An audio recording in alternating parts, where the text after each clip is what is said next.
ay bumahing. Hindi sinasadya, ay nalaglag ang isang buto ng patakaran. At tumama sa ulo ni Little Nanan. Parang ganito iyon. Halimbawa, raffle. Nanalo ka ng grand prize. May kasama pang napaka-cute at magaling lumaban na baby. Ganoon iyon. Raffle. Buto ng patakaran. Masarap ba? Kaya Ansheng, ikaw ay, Mama, kaya ako ay, napanalunan sa raffle. Sa susunod, pwede pa bang manalo ng kapatid?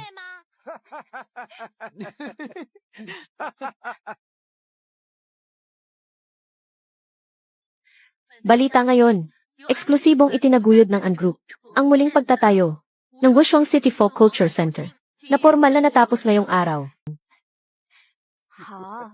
Magkakasama tayo magpakailanman.